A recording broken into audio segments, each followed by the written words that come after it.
Hi student, today we discuss about the next point in this semi-conservative process of replication, that is 6 and 7 number process. We completed yesterday, that is 5 processes. First process is the activation of nucleotides, then second one is the point of origin or initiation point, then third is the unwinding of DNA molecule, then fourth one is the replication fork, and fifth is the synthesis of new stand. आता नवीन stand जे तयार होतं आहे तिथपर्यंत आपण कालच्या लेक्चरला अभ्यासलेलं आहे. Exact आजच्या लेक्चरला आपण काय पाहणार आहेत, 6 नंबरची जी प्रोसेस आहे सेमी कन्झर्वेटिव्ह रेप्लिकेशनची, ती 6 नंबरची प्रोसेस आपण पाहणार आहोत. त्याच्यामध्ये 6 नंबरची जी प्रोसेस आहे ती लीडिंग अँड लॅगिंग स्टँड अशा पद्धतीने आपण ती 6 नंबरची प्रोसेस पाहतोय.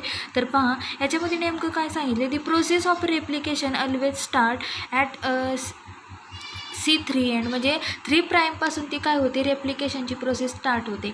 म्हणजे the process of replication always start at C3 end, then of template strand the proceed toward the C5 end. आणि पूर्णपणे ती जे टेम्पलेट स्ट्रँड तयार होतं, टेम्पलेट म्हणजे जे नवीन स्टँड होते तयार, आधी एकच स्ट्रँड होतं पहा, आणि ते एक स्ट्रँडचं काय झालं, डायरेक्टली अनवाइंडिंग झालं. अनवाइंडिंग झाल्याच्यानंतर जे वाय शेपचं फॉर्क तयार झालं त्याला आपण काय म्हणतोय, नवीन स्टँड. काय म्हणतोय, हे जे वाय शेपचं जे स्ट्रक्चर दिसते ते न्यू स्टँड आहे पहा, आणि ते न्यू स्टँड फॉर्म झालं आहे. त्याच्यानंतर नेमकं काय होतं आहे, leading and lagging he process कुठं होते, तर पहा exact the process of replication always start, म्हणजे रेप्लिकेशन कुठून होतं आहे, एक्झॅक्ट जो 3' एंड आहे त्या 3' एंडपासून रेप्लिकेशनची प्रोसेस स्टार्ट होते.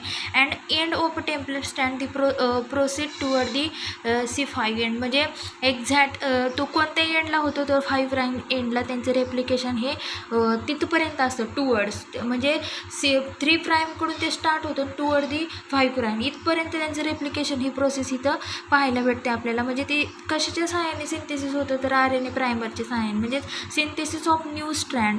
RNA प्रायमरच्या सहाय्याने काय होतं, ते नवीन स्ट्रँड तयार होत असतं. तर त्याच्यानंतर नेक्स्ट सांगितलं आहे, one of the newly synthesize strand, एक newly synthesize strand develop continuously toward the replicating fork is called as leading स्टँड. आता काय सांगितलं आहे पहा, एक न्यूली सिंथेसाइज स्ट्रँड, म्हणजे आता हे वरचं वाय शेपचं स्ट्रँड बरोबर आपल्याला फर्स्ट नवीन स्टँड जे पॅरेंटचं स्टँड आहे, हे पॅरेंट स्टँड फर्स्ट आहे पहा वाय शेपचं.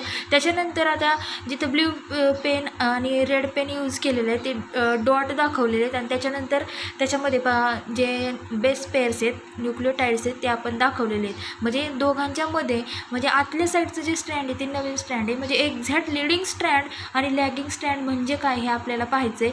लिडिंग स्टँड म्हणजे काय, तर पहा लिडिंग स्टँड म्हणजे one of the newly synthesize स्टँड develop continuously toward the replicating fork. म्हणजे रेप्लिकेटिंग फॉर्क म्हणजे नेमकं कुठं, तर पहा जिथं हे DNAचं स्ट्रक्चर वरतून पाहायचं पहा, DNAचं स्ट्रक्चर अनवाइंडिंग व्हायला लागलं आहे, म्हणजे तिथं त्याचं वाइंडिंग नाही आहे, गुंडाळ्यासारखं स्ट्रक्चर नाही आहे, ते काय झालं आहे, अनवाइंडिंग झालं आहे. त्याला म्हटलं आहे आपण रेप्लिकेटिंग फॉर्क. काय म्हटलं आहे, रेप्लिकेटिंग फॉर्क. म्हणजे एक्झॅक्ट लिडिंग स्ट्रँड म्हणजे काय, one of the newly synthesize strand, असं एक नवीन सिंथेसाइज स्ट्रँड आहे, आणि ते काय होतं आहे, one of the newly synthesize strand develop continuously, कुठपर्यंत त्याची डेव्हलपमेंट होते, continuously toward the replicating fork. म्हणजे जिथून वाय शेप फॉर्म झाला आहे तिथपर्यंत, वाय शेप जिथे तयार झाला त्याला आपण काय म्हणतो, रेप्लिकेटिंग फॉर्क. आणि तिथपर्यंत काय होतं आहे, तर हे लिडिंग स्टँड तयार होते. म्हणजे आपल्याला राईट साईडला दिसत असेल डायग्रॅममध्ये लिडिंग टेम्पलेट. लिडिंग टेम्पलेट म्हणजे ते स्टँड आहे, काय स्टँड आहे, म्हणजे तो एक स्टँड नवीन तयार झाला आहे, मॅच होईल असं पॅरेंटला.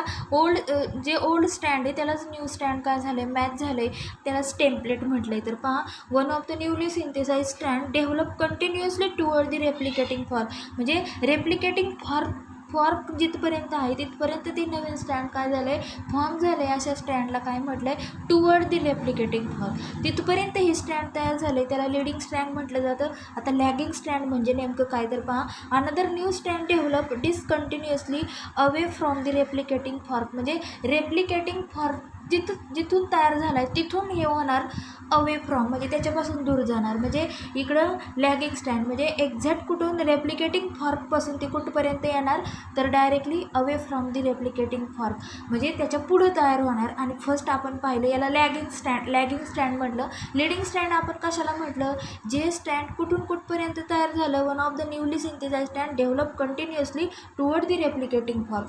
टुवर्ड म्हणजे त्याच्यापर्यंत गेले रेप्लिकेटिंग फॉर्कपर्यंत, त्याला लीडिंग स्टँड म्हणायचं. आणि लॅगिंग स्टँड कोणाला म्हणायचं, त्या रेप्लिकेटिंग फॉर्कपासून away from the replicating fork, त्याला काय म्हणायचं, लॅगिंग स्टँड. जर आपण डायग्राममध्ये पाहिलं तर व्यवस्थित आपल्याला दिसेल सिंथेसिस ऑफ न्यू स्टँड, दोन नवीन स्टँड तयार झाले. लीडिंग टेम्परेट म्हणजेच लीडिंग स्टँड हे राईट साईडला आपल्याला पाहायला भेटते आणि लॅगिंग टेम्परेट हे कुठं पाहायला भेटते, तर लेफ्ट साईडला पाहायला भेटते. व्यवस्थित आपल्याला समजलेलं असेल लीडिंग अँड लॅगिंग स्टँड. आता त्याच्यानंतर आपण नेक्स्ट पाहणार आहोत याच्यामध्ये एक्झॅक्ट ही लीडिंग स्टँड आहे. या लीडिंग स्टँडमध्ये हे जे नवीन स्टँड तयार झाले ते रेड पेनने दाखवलेले आहेत. लॅगिंग टेम्परेट आणि लीडिंग टेम्परेट असे दोन स्टँड आपल्याला इथं पाहायला भेटतात. तर लीडिंग टेम्परेट आणि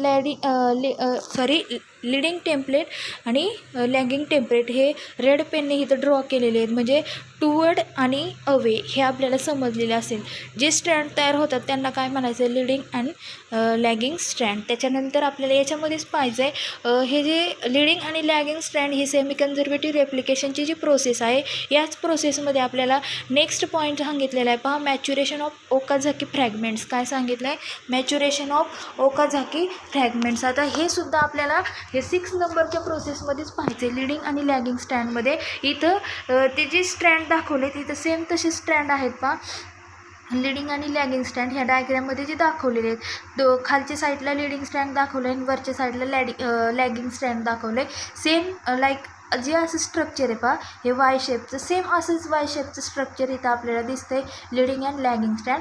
मग एक्झॅक्ट याच्यामध्ये काय सांगितलं पहा, मॅच्युरेशन ऑफ ओकाझाकी फ्रॅगमेंट. मग काय होतं इथं, न्यूली सिंथेसाइज स्टँड फॉर्म होते. काय होतं, newly synthesize fragment of DNA ते काय होत आहेत, तिथं तयार होत आहेत. Newly synthesize fragment of DNA is form, त्याला म्हणायचं आहे मॅच्युरेशन ऑफ ओकाझाकी फ्रॅगमेंट. म्हणजे इन सिम्पल एकदम छोट्या शब्दामध्ये मॅच्युरेशन ऑफ ओकाझाकी फ्रॅगमेंट म्हणजे नेमकं काय सांगायचं, न्यूली सिंथेसाइज फ्रॅगमेंट ऑफ DNAचा नवीन फ्रॅगमेंट काय होतोय, तयार होतोय, त्याला काय म्हणायचं, न्यूली सिंथेसाइज स्टँड. तर त्याच्यानंतर नेक्स्ट आपण पाहिजे हे जे दोन्ही स्ट्रँड आहेत जॉईंट बाय एन्झाईम DNA लायगेज. म्हणजे इथं जर आपण पाहिलं दोन नवीन स्टँड आहे, एक ओल्ड आहे आणि एक जुनं आहे. म्हणजे जिथं लीडिंग आणि लॅगिंग तयार होत आहे, लीडिंग म्हणजे हे नवीन स्टँडच तयार झालं. आपण पाहिलं लीडिंग स्टँड कुठून तयार झालं, एक्झॅक्टली डायरेक्टली कुठपर्यंत, टुवर्ड दी रेप्लिकेटिंग फॉर्म, त्याला लीडिंग स्टँड म्हणायचे. मग हे leading stand toward the replicating form जिथून वाय शेप फॉर्म झाला आहे तिथपर्यंत गेलं आहे. आणि त्यांच्यामध्ये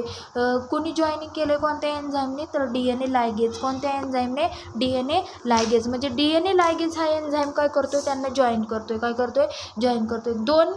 दोन स्टँडमध्ये जॉईनिंग कोणतं एन्झाईम करत असतं, तर DNA लायगेज. आपल्याला इथं रेड पेनने त्याच्या खाली अंडरलाईन केलेली ते DNA लायगेज दोन स्टँडमध्ये जॉईनिंग करण्याचं काम करतं. त्याच्यानंतर RNA primer are remove by DNA polymerase. आता जेव्हा सिंथेसिस होत असतं तेव्हा काय होत असतं पहा, जे इनिशिएशन टायमिंगला काय होतं, जे RNA प्रायमरी त्यांची गरज नसते तेव्हा ते काय केले जातात, DNA पॉलिमरेज त्यांना रिमूव्ह करतात. जेव्हा RNA प्रायमर आहेत, ह्या RNA प्रायमरची काय नसते, गरज नसते, तेव्हा DNA पॉलिमरेज, हे DNA पॉलिमरेज काय करतात, खालच्या साईडला DNA पॉलिमरेज दाखवलं आहे, हे DNA पॉलिमरेज RNA प्रायमरला रिमूव्ह करतात. म्हणजेच जेव्हा त्यांची गरज असते तेव्हाच तिथपर्यंतच ते RNA प्रायमर ठेवले जातात. परंतु एक्झॅक्ट त्यांची गरज संपली की ते RNA प्रायमर काय केले जातात, तिथून रिमूव्ह केले जातात. RNA प्रायमर्स आर रिमूव्ह बाय, आता वरच्या साईडला आपल्याला RNA प्रायमर दिसत आहेत, म्हणजे रेप्लिकेटिंग फॉर्कच्या तिथंच दिसत आहेत. मग ते रिमूव्ह कोण करतं, by DNA polymerase. DNA polymerase आपल्याला खालच्या साईडला दिसतात, जिथं लीडिंग स्टँड